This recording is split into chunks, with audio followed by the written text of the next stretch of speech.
Hari ini kita bersama-sama merenungkan firman Tuhan yang berbicara tentang Allah tahu yang terbaik. Nah, saya mengajak kita bersama-sama melihat satu bagian firman Tuhan dari Yeremia pasal 18 ayat 6. Ya, sangat baik kalau saudara sudah membaca Yeremia pasal 18 ayat 1 sampai dengan 10. Ya, jadi saudara bisa mengikuti bagian ini. Saya ambil ayat yang ke-6 untuk kita bersama-sama. Masakan aku tidak dapat bertindak kepada kamu seperti tukang periuk ini, hai kaum Israel. Demikianlah firman Tuhan. Sungguh seperti tanah liat di tangan tukang periuk, demikianlah kamu di tanganku, hai kaum Israel. Sahabat yang dikasihi Tuhan, di tahun 1862 pada tanggal 27 November lahir seorang perempuan bernama Adelaide Pollard. Gadis ini tumbuh dewasa dengan nakal sekali. Dia tidak mendengar nasihat orang tua. Hidupnya cenderung ketika remaja dia memberontak. Dia lebih mengikuti keinginan diri dibanding permintaan orang tuanya. Dia melawan orang sekitarnya. Apa yang dia mau, dia harus dapat. Seorang wanita yang suka memberontak dan melawan. Namanya sendiri diberikan orang tuanya sebenarnya bukan Adelaide, tetapi Sarah Pollard. Tapi karena dia tidak suka nama Sarah, dia gak seneng, dia ubah sendiri namanya. Inilah Adelaide Pollard yang dimana ketika dia tumbuh dewasa, semakin dewasa, dia mengalami perjumpaan dengan Tuhan. Adelaide bertobat, dia masuk sekolah Alkitab, dan dia terpanggil dengan suatu keinginan di dalam hatinya, mau jadi misionaris, mau pergi ke Afrika, menginjili orang-orang di Afrika. Adelaide yang dulunya pemberontak, yang nakal, yang hidup semau-maunya, yang hanya mengikuti apa yang dia mau, tidak pernah nurut. Sekarang dia sekolah Alkitab, dan ketika selesai sekolah Alkitab, dia mau jadi hamba Tuhan ke Afrika. Dia berdoa, dia minta sama Tuhan untuk mengutus dia ke Afrika. Dia meminta di dalam doa puasa. Dia berdoa meminta Tuhan mengutus dia. Saudara yang terkasih dalam Tuhan, dalam permintaan dia yang sedemikian kuat, saudara, suatu hari dia tidak mendapat jawaban. Lembaga misi yang dia daftar di dalamnya untuk pergi kekurangan dana. Dia coba menggalang dana sendiri. Dia cari dana sendiri, tetap gak cukup dananya. Dan ketika dia mendaftar dengan keadaan dana yang tidak cukup, dia sendiri menderita penyakit diabetes. Wah, Adelaide kecewa sekali. Dia bilang, Tuhan, saya punya keinginan hati yang baik. Saya punya keinginan yang tulus. Bukankah saya memilih sesuatu yang baik menjadi misionaris? Kenapa Tuhan gak memberkati dan tidak menjawab? Sahabat doa, saya mau tanya, pernahkah saudara mengalami yang namanya permintaan saudara tidak dikabulkan Tuhan? Pernahkah saudara mengalami kecewa ketika apa yang saudara mau lakukan, hal yang sangat baik, bahkan melayani Tuhan, itu tidak dikabulkan Tuhan? Adelaide mengalami hal itu. Saudara, apa yang terjadi? Suatu sore dia pergi ke kebaktian di hari Minggu itu, kebaktian doa. Dalam keadaan kecewa, yang dimana sudah lulus sekolah Alkitab, sudah bertahun-tahun, bahkan sudah 10 tahun lebih dia bergumul mau pergi ke Afrika. Dia tidak dapat jawaban, bahkan lembaga misi tidak ada dana, dia sendiri ada penyakit diabetes. Dalam kekecewaan yang sedemikian, yang tidak mengerti jawaban Tuhan, kenapa dia tidak mendapat kesempatan untuk melayani. Dia pergi ke gereja, dia berdoa. Dalam kebaktian doa itu, di sampingnya ada seorang nenek tua yang sedang khusyuk berdoa. Ketika dia masuk, dia duduk. Tiba-tiba dia dengar nenek itu berdoa dengan suara yang halus, suara yang lembut. Nenek ini berdoa demikian. Tuhan, tidak jadi persoalan, tidak jadi soal, tidak jadi masalah. Apa yang Tuhan hendak lakukan dalam hidup kami, jadilah kehendak-Mu itu.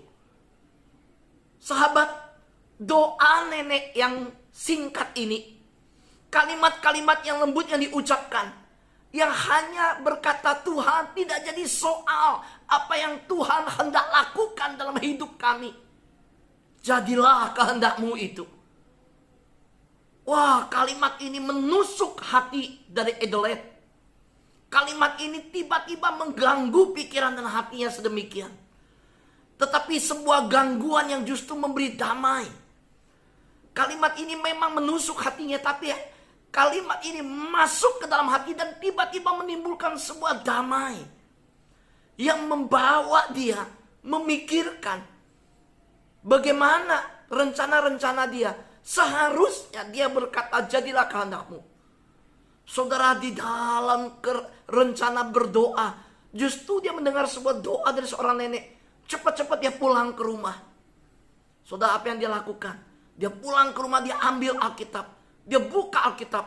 Saudara, dia menemukan di Yeremia pasal 18. Dia membaca. Dan berhentilah di ayat yang keempat.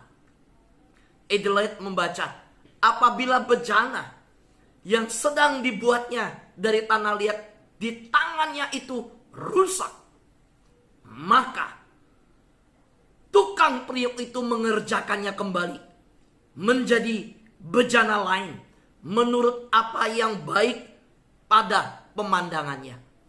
Saudara, ketika dia berlari pulang dari gereja mendengar sebuah doa yang berkata, jadilah kehendak-Mu. Gak jadi soal, terserah Tuhan, Engkau mau bentuk apa hidupku. Sebuah doa yang singkat dinaikkan oleh nenek itu membuat dia menangis. Dia pulang ke rumah, dia buka Alkitab, dia ketemu Yeremia pasal 18. Semakin dia tidak bisa menahan diri.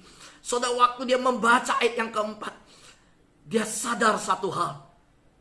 Disitulah Adelaide menuliskan sebuah kalimat di dalam sejarah hidupnya yang tercatat dalam buku tentang hidupnya. Adelaide mencatat sebuah kalimat di sore itu. Rupa-rupanya hingga kini, hingga saat ini, Tuhan telah membentuk hidupku. Seperti tanah liat di dalam tangannya. Tetapi mungkin kemauan keras pergi ke Afrika itu telah membuat hidupku rusak. Sehingga Tuhan harus membentuknya kembali menjadi bejana lain menurut apa yang baik pada pemandangannya. Saudara yang terkasih dalam Tuhan, ketika Adelaide bertemu Yeremia pasal 18 ayat 4, di mana dia pulang sore itu dari kebaktian doa, dia membuka, kita membaca. Ketika dia membaca Yeremia pasal 18 ayat 4, dia mengambil kesimpulan. Tuhan menaruhkan di hatinya sesuatu yang menyadarkannya. Rupa-rupanya hingga kini Tuhan telah membentuk hidupku. Saudara, dia berpikir kalau dia jadi ke Afrika, itu artinya Tuhan baru membentuk dia. Oh, berarti Tuhan membentuk sesuai kehendak Tuhan. Enggak.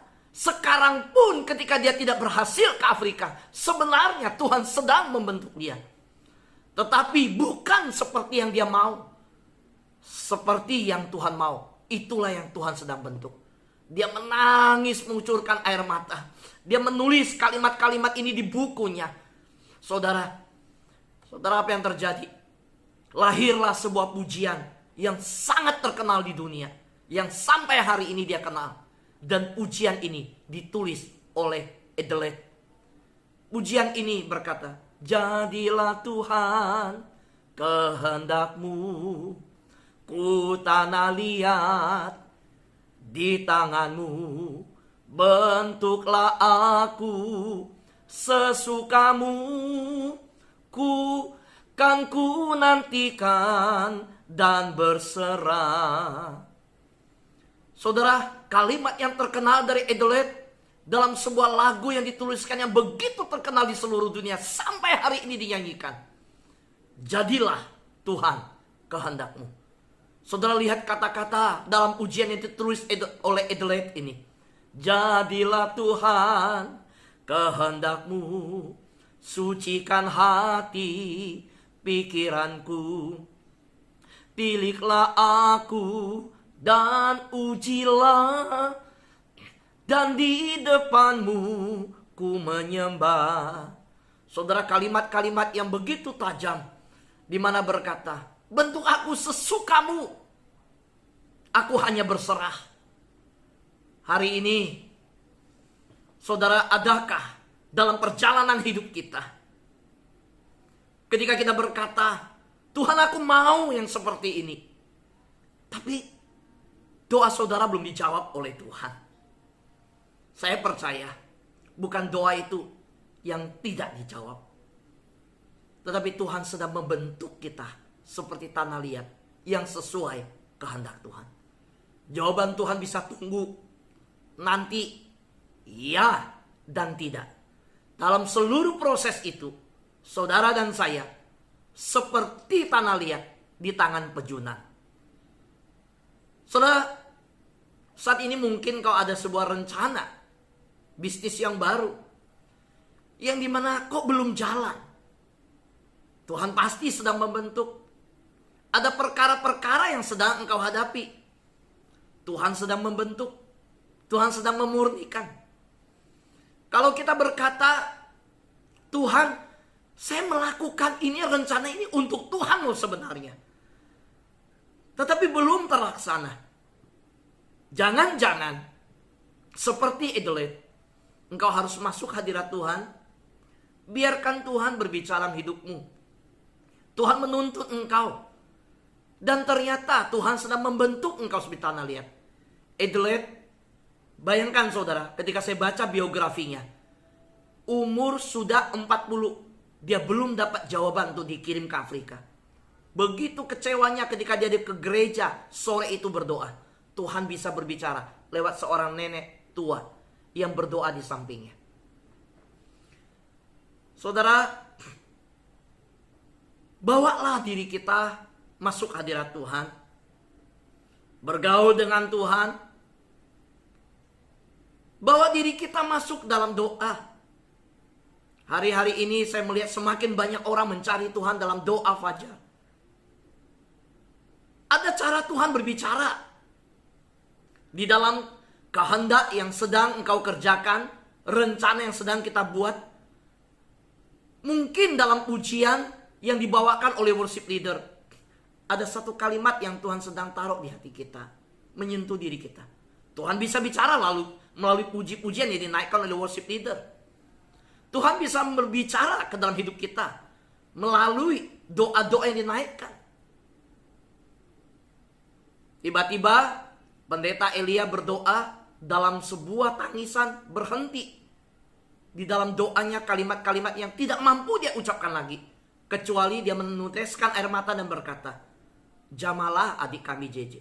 Itu cara Tuhan berbicara.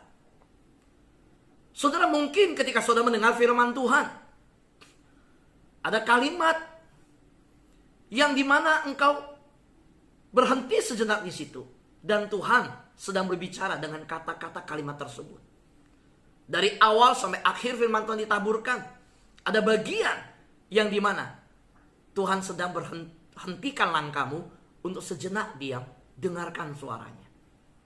Saya tidak tahu di slide yang mana, di bagian yang mana, di ayat yang mana, di dalam lembaran-lembaran yang mana saudara sedang mengalami suara Tuhan atas hidup saudara. Tapi saya percaya, ketika engkau sungguh-sungguh memutuskan untuk datang bertanya sama Tuhan, di dalam pergumulan hidup yang engkau tidak tahu mengapa terjadi seperti ini, satu persatu sahabat doa, masing-masing punya pergumulan. Ada yang suami sedang harus menjalani operasi, ada yang sedang menjalani perkara-perkara, ada yang menjalani masalah kesehatan. Tapi saya yakin, saudara dan saya, ingat hari ini adalah bejana sedang dibentuk di tangan tukang periuk. Apa yang harus kita lakukan? Walaupun kita tangguh, kita harus ingat, jangan angkuh. Saudara, saya pagi ini mengingatkan kita harus tangguh dalam semua persoalan yang ada. Kokoh di dalam firman Tuhan. Tangguh di dalam Tuhan. Bukan dalam kekuatan diri kita. Tapi ingat, jangan angkuh. Orang yang angkuh, yang sombong, itu akan semakin dibentuk semakin lama waktunya. Saudara, ayat 6 tadi kalau kita baca, Tuhan berkata melalui Yeremia kepada bangsa Israel yang tegar tengkuk, yang keras kepala, yang angkuh. Masakan aku tidak dapat bertindak kepada kamu seperti tukang periuk? Saudara, di khotbah sebelumnya saya ajarkan, ingat kedaulatan Tuhan. Saudara, di sini Tuhan berkata, aku Tuhan. Kalau Tuhan nggak bisa bentuk kita, dia bukan Tuhan. Kalau dia Tuhan, dia sanggup membentuk saudara dan saya. Saudara, karena itu apa yang harus kita lakukan? Miliki kerendahan hati. Mau dibentuk. Mau berserah diri. Jangan angkuh. Dia Tuhan. Dia tahu apapun yang terjadi atas hidup kita. Pagi ini, saya percaya hari ini, setiap yang ikut doa dengan semua motivasinya, Tuhan tahu. Setiap kita yang sedang senang nih, ini akhir bulan, puji Tuhan. Tuhan masih peliharakan kita, keluarga kita cukup, lumbung-lumbung kita cukup. Bahkan kita sudah punya persiapan di minggu pertama, ya, di bulan Mei, dalam perpuluhan, dalam persembahan. Tuhan tahu.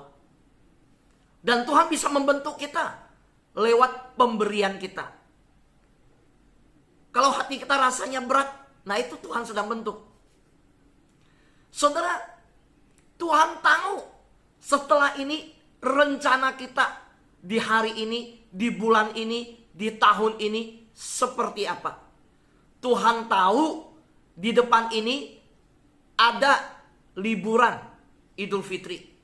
Saudara nggak bisa keluar kota nih, disekat-sekat. Saudara mau ke tempat yang terdekat di mana, punya rencana apa, Tuhan tahu. Yang Tuhan rindu adalah rencana kita dalam seluruh yang kita buat. Kita berkata, jadilah Tuhan kehendak-Mu, bukan kehendak-Ku.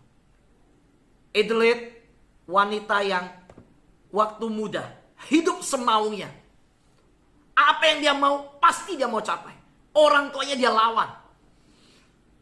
Wanita yang membuat pusing orang sekitarnya.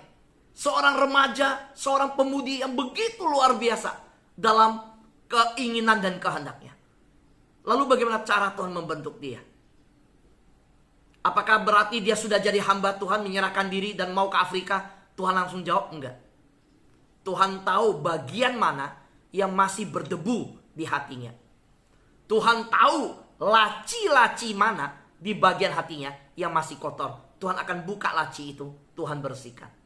Tuhan tahu ketika Abraham dalam seluruh panggilan Tuhan bisa keluar dari tanah leluhurnya, melayani Tuhan, menjawab panggilan Tuhan.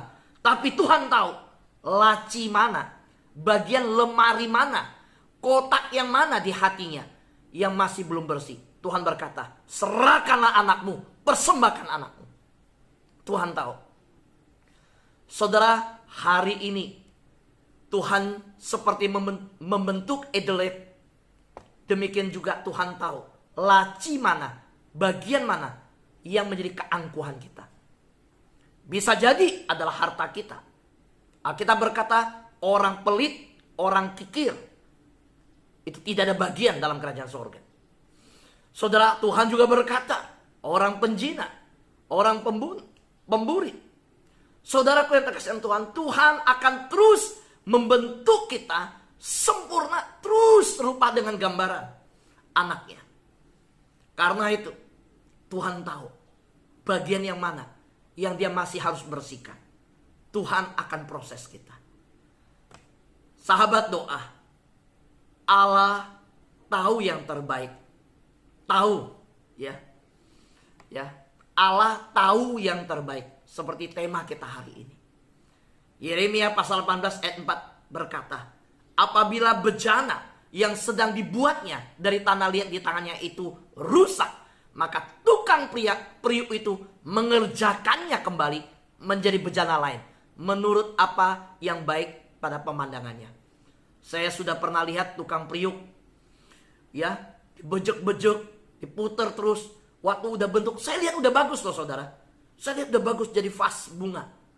Tapi dia lihat masih belum. Dibejek lagi, dihancurkan lagi, dibuat lagi. Saudara, waktu diproses, ya, dikatakan di sini satu kalimat Tuhan. Menurut apa yang baik dari pemandangannya.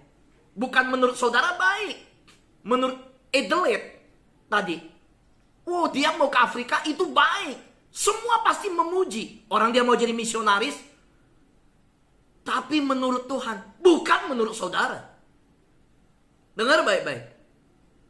Dalam pelayanan sahabat doa, ada banyak yang kita mungkin berpikir, ini baik, ini baik, ini baik. Tapi saya mau berkata, semua harus dibawa masuk hadirat Tuhan. Harus tanya dulu sama Tuhan. Menurut Tuhan baik, bukan menurut kita baik. Saudara, bagaimana dalam membesarkan anakmu? Menurut saudara baik. Tapi kalau saudara tidak mendoakan anakmu, meminta pimpinan Tuhan, mungkin Tuhan ada hikmat tertentu di dalam engkau menghadapi anakmu hari-hari ini. Ya engkau, kok anak saya berontak, kok anak saya nggak dengar. Tapi Tuhan bilang, ya kenapa? Ada cara Tuhan. Saudara, Tuhan bilang selama ini mungkin ada yang lebih yang harus engkau doakan. Bagaimana dengan pasanganmu? Menurut engkau, saya udah baik kok sama suami saya. Saya udah baik sama istri saya. Tapi kenapa suami saya nggak perlakukan saya baik? Engkau mulai menangis. Engkau berkata, Tuhan, saya udah baik. Menurut engkau baik. Tapi Tuhan bilang, menurut Tuhan, Tuhan masih mau proses hidupmu. Bisa jadi, apa yang terjadi pada pasanganmu hari ini, Tuhan sedang memproses bukan hanya pasanganmu, tapi sedang memurnikan hidupmu, memproses hidupmu. Bisa jadi apa yang terjadi tokomu, engkau berkata, aku udah baik sama karyawan ini, atau aku sudah baik sama bosku, tapi kenapa aku dapat seperti ini? Tuhan sedang proses hidupmu. Saudara, satu hal pagi hari ini, yuk, saya mau tutup firman Tuhan ini dengan satu hal yang saya ajak kita bersama-sama mengerti. Dalam penyerahan diri terdapat damai sejahtera, terdapat kedamaian. Karena itu saya ingatkan, waktu Tuhan memproses kita, membentuk kita, Tuhan mau jadikan kita orang yang tangguh. Tangguh. Bukan menjadikan kita orang yang angkuh. Dan waktu Tuhan bentuk kita, kita berkata, saya sanggup hadapi ini, saya sanggup. Saudara ingat, kita orang yang memang tangguh, tapi Tuhan tidak menginginkan orang yang angkuh. Dan ketika Tuhan bentuk kita, ingat, Tuhan tahu yang terbaik. Jangan pakai konsep kita. Jangan pakai pikir kita, sudah. Tuhan tahu yang terbaik.